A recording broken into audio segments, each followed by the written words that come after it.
El Ministerio Apostólico Altar de Jehová de Eclesia presenta lo mejor del trigo. Apóstol Lourdes Bravo de Villar. Proverbios 10, verso 9. El que camina en integridad anda confiado, mas el que pervierte sus caminos será quebrantado. Lo mismo dicho de otra manera, el que camina en integridad anda confiado, anda tranquilo, descansado, mas el que pervierte, contamina, perturba sus caminos será quebrantado, roto, quebrado, partido. ¿Cuántos tienen el anhelo de llegar a ser pastores? Para los que quieren, eso es bueno. Ese deseo o viene de Dios o viene de la gratitud que uno siente por el Señor al ser perdonado. Cuando uno siente gratitud de ser perdonado, uno le dice al Señor, quiero servirte. El otro es independiente, no tiene gratitud, no sabe lo que quiere, está jugando al cristianito. Pero como vimos hoy en la otra enseñanza, cada uno viene con un propósito. Jesús vino para ser Salvador, otros vienen con un propósito que no es el de salvar, pero cada persona que nace en este mundo viene con un propósito. Cuando uno tiene ese deseo, tiene que analizar sus motivaciones. ¿Qué es lo que quiere? ¿Vivir para el Evangelio o vivir del Evangelio? Son dos cosas muy distintas. Y no hay que olvidar que el que enseña recibe mayor castigo si enseña mal. Y no es fácil pastorear la grey del Señor, porque en la pesca y en la cosecha se recoge de todo. Hay peces buenos y hay peces malos. Hay frutos buenos y hay frutos malos. Y por esa causa muchos rechazan la iglesia por los malos testimonios. Pero les aseguro que hay más malos testimonios entre la gente que no conoce al Señor, entre la gente pública, entre los políticos, entre los artistas. Y no por eso abandonan el mundo, sino que más bien se sienten más a gusto en ese ambiente.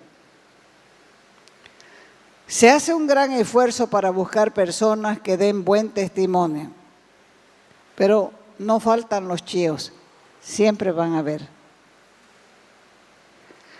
Hasta el mismo Jesús escogió a Judas, quien nunca aceptó de deber a las enseñanzas. Estaba con él por interés, hasta que demostró que nunca se había convertido.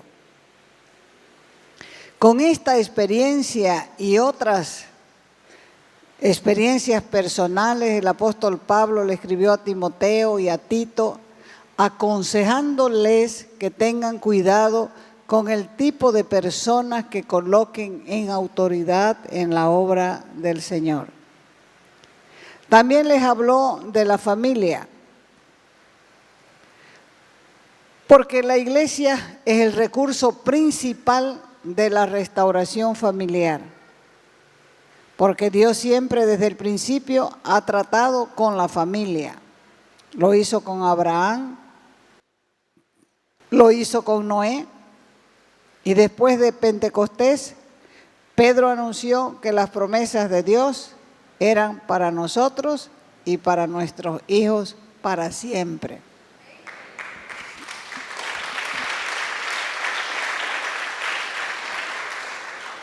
Hoy también en la iglesia, en la grey del Señor, hay de todo tipo de familias. Familias que son buenas, que se constituyen en modelo, y familias que están en el proceso de restauración, familias sin cabeza, sin autoridad, sin paternidad, familias totalmente destruidas, pero en Cristo hay esperanza y restauración familiar. Y es la única alternativa en este mundo, la fe y la obediencia a la palabra de Dios. Es por eso que cada creyente debe apuntar a tener una fe genuina, porque las familias son el elemento positivo de la sociedad. El creyente está llamado a ser un buen ciudadano. Y es bueno saber que si refleja una vida cristiana genuina, muchos piensan que por el hecho de pertenecer a una denominación o a una religión específica, ya son cristianos genuinos, y eso nada más lejos de la verdad. La responsabilidad de un buen liderazgo es enseñar palabra pura, instruir, redarguir, corregir y disciplinar si es necesario. Porque es la palabra de Dios que tiene poder para transformar vagabundos y borrachos en caballeros, mujeres egoístas y ociosas en madres ejemplares.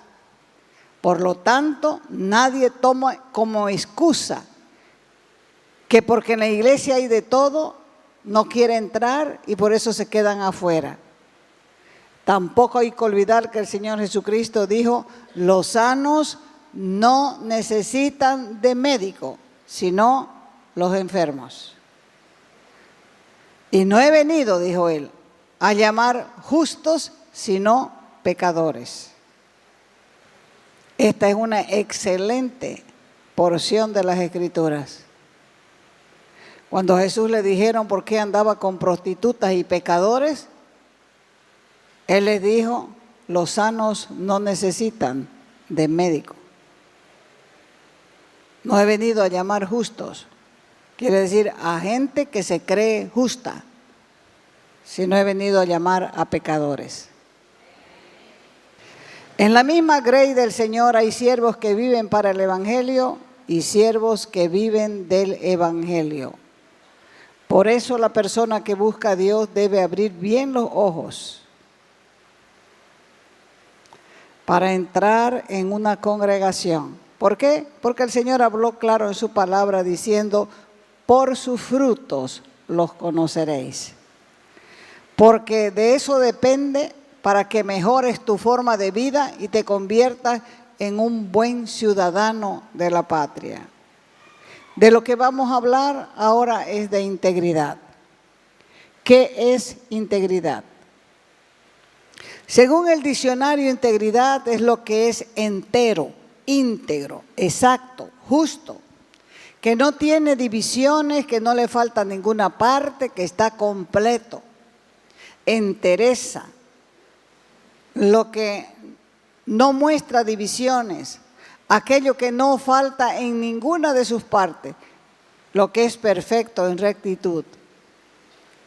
Nadie nace íntegro. La integridad no viene con el hombre. La integridad no es parte del temperamento, sino del carácter. Y el carácter se va desarrollando.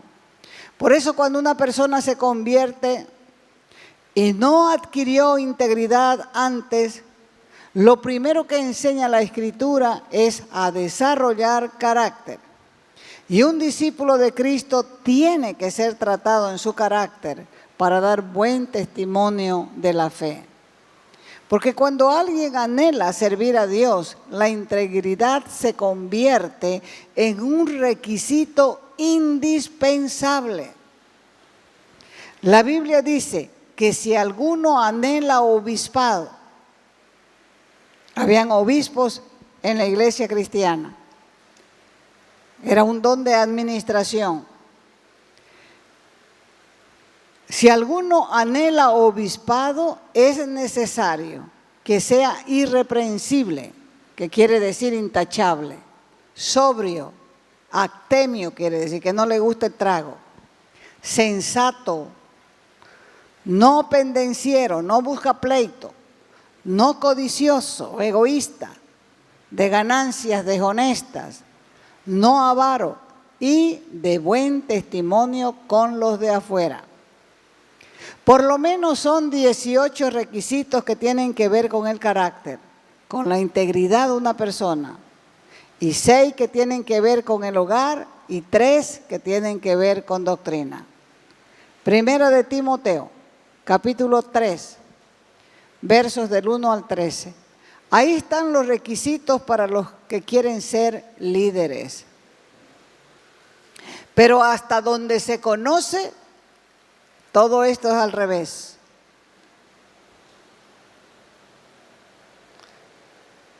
Hay mayor preocupación de la mayoría en la doctrina, en las formas de exponer la palabra, que en el carácter y en la integridad. Y no todo lo que brilla es integridad. Dios requiere integridad de sus líderes. Dios puede tolerar la incapacidad, la ineficiencia, la falta de entrenamiento, inclusive la falta de conocimiento, la falta de tacto de expresarse o decir las cosas, pero no va a tolerar la falta de integridad. No importa si en las congregaciones no hay mucha gente inteligente, docta, profesional, o mucha gente carismática, o que tengan el don de cantar, o que tengan la capacidad de hablar. Lo que importa es que sean santos, que sean íntegros, porque la santidad se percibe, tiene buen olor y puede reflejar al mundo la luz del reino de Dios. A veces se enfatiza sobre el pecado sexual como si fuera el único y el más terrible de los pecados. Pero ¿qué del orgullo? Que a veces está escondido con un falso complejo de inferioridad. ¿Qué de los chismes que corroen por la congregación o que corren llenando la boca de una espuma morbosa que salpica vidas y destruye reputaciones? ¿Qué de las habladurías y las calumnias que destruyen ministerios, familias e iglesias? ¿Y qué de la falta de perdón que impide la manifestación de Dios en las reuniones de adoración? ¿Qué del mal uso del dinero? ¿Qué de la ociosidad? ¿De la impuntualidad? Hay que invitar a las 7 para que la gente llegue a las 8. ¿Y qué de la mentira? Del incumplimiento de nuestras promesas y nuestros compromisos. ¿Qué del egoísmo, de la ira, del pleito, del enojo, de los celos? ¿Acaso no son pecados también como los sexuales? Pecado el uno, pecado el otro. ¿Acaso estos pecados no ofenden a Dios también? Ofenden. ¿Acaso los que no conocen a Dios son tan tontos que no notan esta falta en los que dicen que son cristianos? ¿Sabía usted que la oveja no se acerca cuando el agua no está tranquila para beber? No se había acercado la oveja. Así como la oveja solamente escucha la voz de su pastor, cuando toca beber a la oveja y se acerca y ve que se mueve el agua, no toma agua. Son cosas increíbles de lo que hace realmente una oveja. Por eso es que cuando ellos ven todas estas faltas de integridad, pues no tienen deseo de entrar, no hay deseo de entrar. ¿A qué van a entrar? Si lo que está pasando aquí, ellos lo están viviendo afuera. Es por eso que no hay sustituto para la integridad. Estamos a punto de ver el mayor avivamiento de la historia y Dios no va a usar personas superdotadas. Al final, por lo que se ve, va a ser gente joven y adolescente. Personas santas que caminen en integridad, que tengan buen testimonio para los de adentro y para los de afuera. Porque la integridad es indispensable en todos los aspectos diarios de nuestra vida.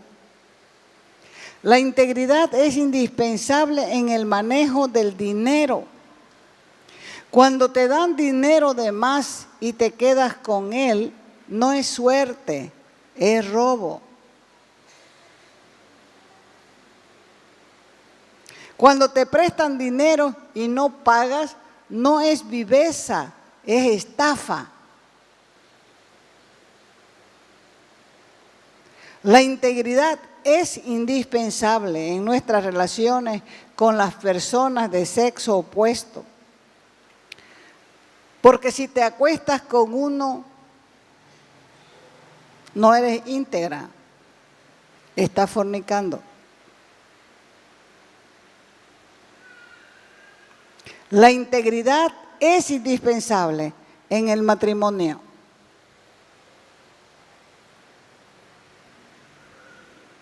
Malaquías capítulo 2, verso 14.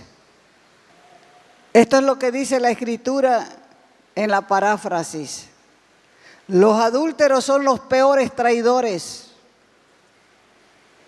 porque juran delante de Dios en su matrimonio haciendo un pacto que no cumplen, mostrando una total falta de lealtad. La integridad es indispensable para con nuestros hijos. ¿Cuántas promesas se hacen a los hijos que quedan incumplidas? ¿Por qué? Porque el padre nunca tuvo en su corazón el deseo de cumplirlas. Solamente hizo promesas para salir del paso. En el ámbito de los valores humanos, la integridad es fundamental. El que es íntegro actúa apegado a otros valores como la rectitud, la honestidad, la verdad, la justicia, tanto para su trato con los demás, para consigo mismo. El profeta Ezequiel, capítulo 18, verso 1 comienza diciendo: los hijos no morirán por el pecado de los padres, ni morirán los padres por los pecados de los hijos, sino que cada uno morirá por su propio pecado. Y el profeta Malaquías cerró el Antiguo Testamento cuando anunciaba la venida del Mesías, Malaquías 4:6. Diciendo: Él hará que los padres se reconcilien con sus hijos y los hijos con sus padres. Así no vendré a herir la tierra con destrucción total. Lo más notorio de todo esto en el Antiguo Testamento es que se determine que estos problemas familiares entre padres y hijos tienen que arreglarse. Con estas palabras de Malaquías se cerró el Antiguo Testamento. Y después Dios guardó silencio por 400 años. 400 años entre el Antiguo Testamento y el Nuevo Testamento. Y luego, cuando requiere de nuevo revelarse al pueblo, les hace recuerdo de sus promesas. Cuando le habla a Zacarías de su hijo Juan el Bautista.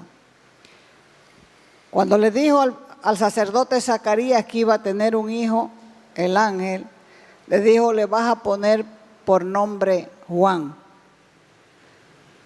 Y le dijo así, él, hablando de Juan, será un gran hombre delante del Señor.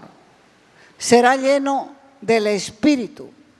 Vendrá con el poder de Elías para reconciliar los padres con los hijos, para que así tenga el pueblo un corazón dispuesto para recibir al Mesías. Luego, en Efesios, el apóstol Pablo dijo, hijos, obedezcan en el Señor a sus padres, porque esto es justo. Y ustedes, padres, no hagan enojar a sus hijos. Críenlos según la disciplina e instrucción de Dios. Esto es el pan del día en la llamada sociedad moderna. Pero en realidad no es tan moderna como se cree, porque la familia es el núcleo más importante de la sociedad.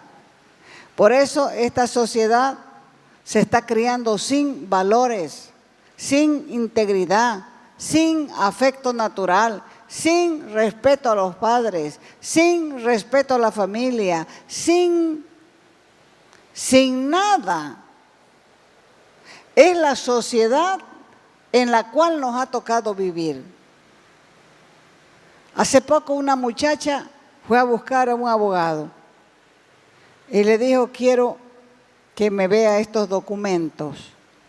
Los documentos decían que la casa donde vivía era de ella, porque la madre, la viejita, la abuela le había dado los papeles a la nieta. Y ahora la nieta quería sacarla a la abuela de la casa. ¿Cómo es posible eso? No hay afecto natural. No hay afecto natural. Los padres deben tener sus bienes a su nombre hasta que ellos se mueran. No se haga el cariñoso y el dadivoso y que yo trabajo para mi hijo. Ya, está bien que trabaje para su hijo, pero cuando usted se muera, recién déselos. Porque estamos en una generación donde no hay afecto natural por nada ni por nadie. Por lo tanto, si usted no se preserva en la vejez, usted va a quedar en la calle. Y para muestra, un botón. Para muestra, un botón. Cuando los padres están enfermos y viejos, llegan los hijos y un saludo. Hola, ¿cómo está? ¿Cómo va? Ay, ahí estamos, me duele. Casi nomás es usted. Cada día está estrenando un dolor. Pero nadie le dice, mire papá, mamá, aquí está para su consulta. Yo no puedo porque estoy trabajando, pero aquí está para su taxi. Váyase en taxi. O llámelo al médico, yo voy a pagar. Yo voy a pagar sus remedios. ¿Quién es el que hace eso? Nadie. Nadie. Nos ha tocado vivir en una sociedad totalmente desprovista de amor filial. El mundo dice, yo quiero congregarme, pero donde haya una iglesia con integridad para que me ayuden a salir de la oscuridad. Es necesaria la integridad en el hogar, en el trabajo, en la iglesia. Donde Dios nos coloque es necesaria la integridad. Porque en realidad el evangelio más importante que vivimos es el de la casa. Hay un maestro de la palabra famoso que da seminarios a los matrimonios. Y él cuando está enseñando dice, ¿cuántos evangelios hay? Pregunta, y todo el mundo dice 4. Y él dice, no, son 5. Todo el mundo se queda así. ¿Cuál es el otro? Evangelio según San Mateo, Evangelio según San Marcos, Evangelio según San Lucas, Evangelio según San Juan y Evangelio según tu casa.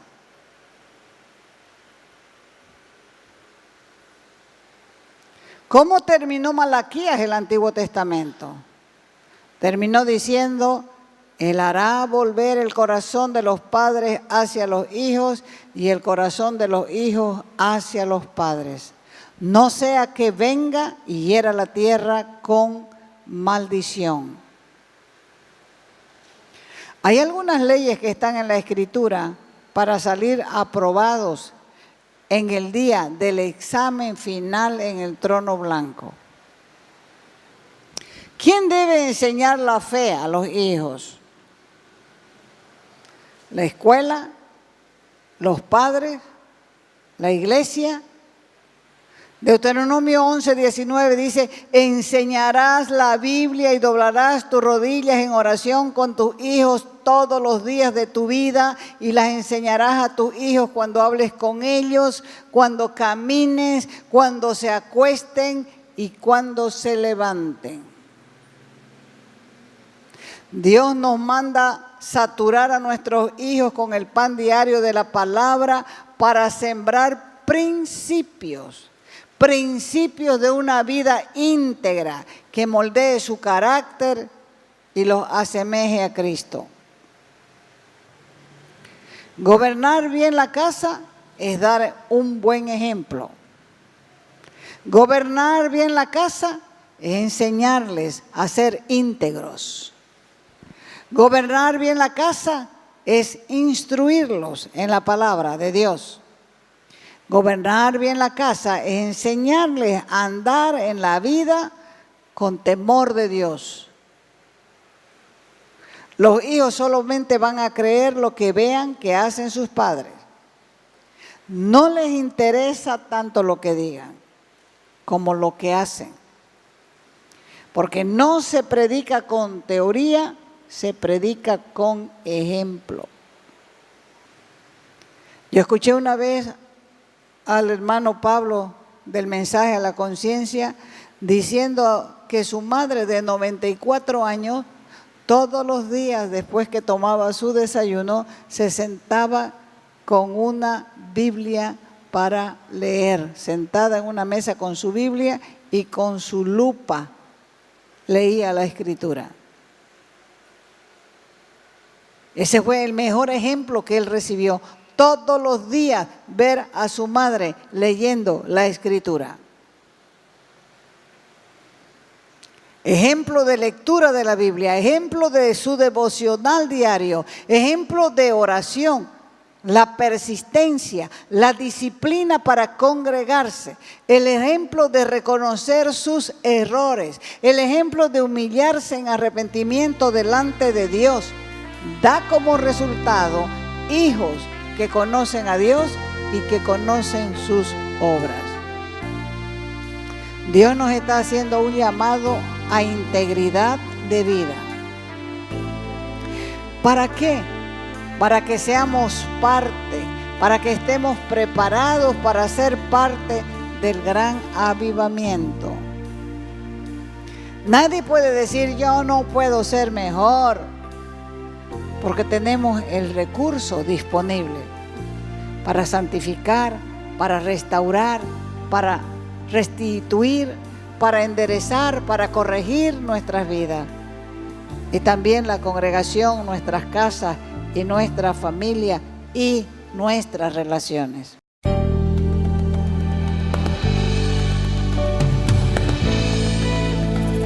Te invitamos a nuestras conferencias los días viernes, sábados y domingos a las 20 horas y el domingo a las 10 de la mañana. Calle Nicolás Suárez, esquina Félix Pinto,